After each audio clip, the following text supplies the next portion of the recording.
अस्सलाम वालेकुम। वालेकुम सलाम। जी बहन जी, क्या लेंगी आप? हमारे पास हर किस्म का सामान दस्तयाब है।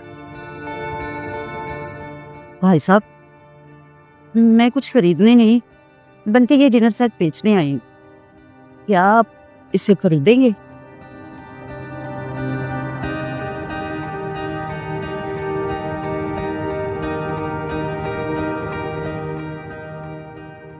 सेट तो आपका न्यूज़ ही लग रहा है। कितने पैसे लेंगी आप? भाई साहब, मैंने तो सारा बाजार घूम लिया है। कोई भी मुझे इसका 8,000 से ज्यादा देने को तैयार ही नहीं है। जबकि ये मेरे शोहर बैरून मुल्क से लाए थे। क्या हुआ बहन जी? आप मुझे अपना भाई समझकर अपनी परेशानी बताएं। कुछ नहीं भाई साहब। देखिए बहन, अगर आप चाहें तो मुझे अपनी परेशानी बता सकती हैं। ऐसा क्या हुआ कि आपकी आंखों में आंसू आ गए? आप बैठें, रिलैक्स हो, बताएं मुझे।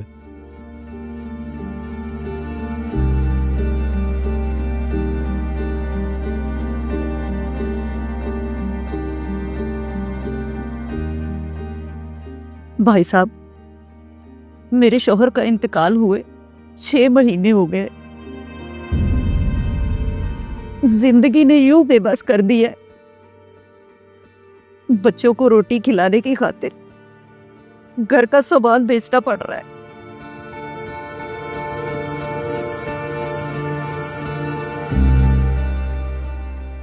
बच्चे रोजे रख रहे हैं और हमारे घर ना तो आटा है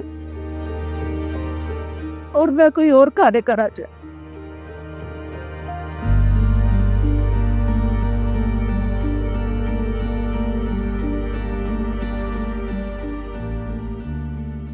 भाई साहब, अब कितने का खरीदेंगे ये?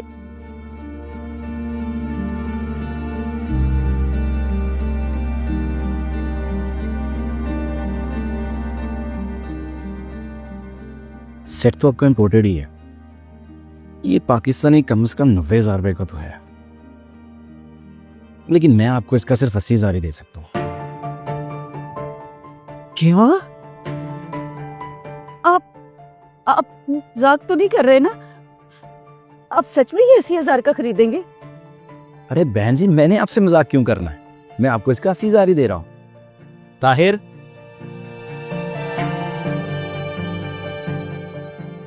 बाजी को बिठा के ऑफिस के दराज में 50,000 पड़ा है, वो दे दो और 30,000 का चेक बना दो। जी आ जाएं। अल्लाह तुम्हारा भला करे। ए अल्लाह के नेक फरिश्ते, तुम पे लाखों करोड़ों नेमतों का नज़ूल हो। अल्लाह तुम्हारी हर नेक ख्वाहिश पूरी करे। खुश रहो, सदा खुश रहो।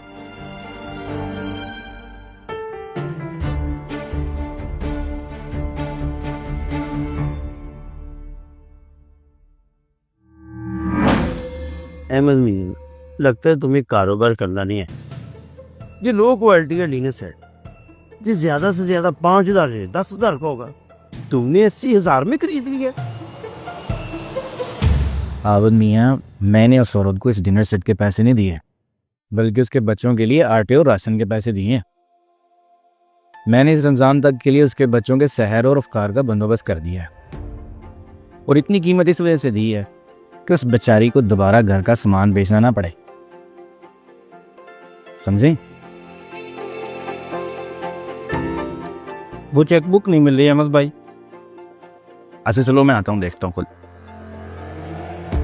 और मैं लड़की को भी उसके पीछे भेजूंगा ताकि उसका घर का पता करो और इंशाल्लाह उसके घर खाने पीने की चीजें बेचता रहूंगा। आप बैठे, मैं आया।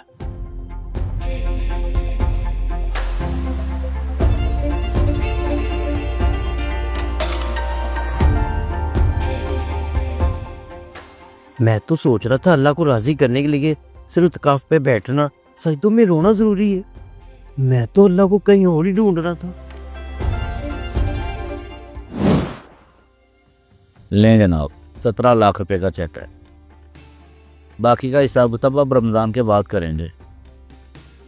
ठीक है, वैसे अब साहब मुझे इस बात की समझ नहीं आई, पहले तो आप रमज़ान के एंड पे आते थे पेमेंट लेने, इस दफ़ा 12वें रोज़े आ गए, कहीं उम्रे पे तो नहीं जा रहे आप?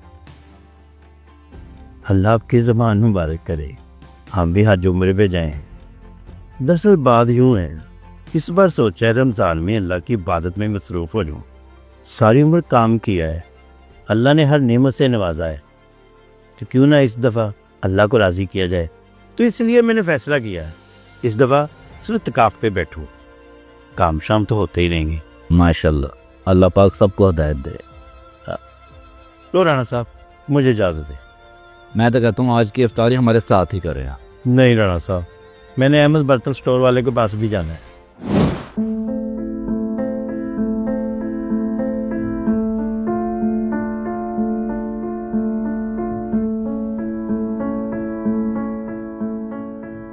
जनाब खैरियत है ना?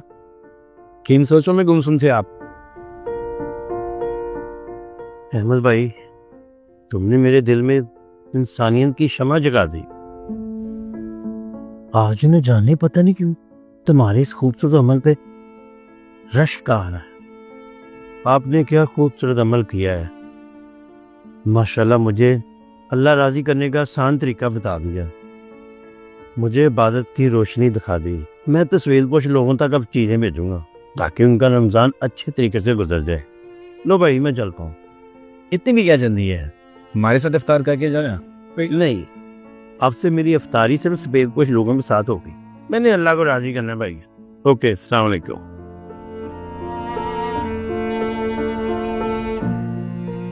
अल्लाह फरमाता है, सिर्फ चिल्ला कशी से, सजदों में रोने से, एतकाफ बैठने से मेरी ज़ियारत का शर्फ हासिल नहीं होगा, बल्कि साथ साथ मेरी मखलूक की खिदमत करो, गिरे हुओं को उठाओ, सफ़ेद पोश लोगों और गरीबों की मदद करो, तब वो खुद चलकर तुम्हारे पास आएगा।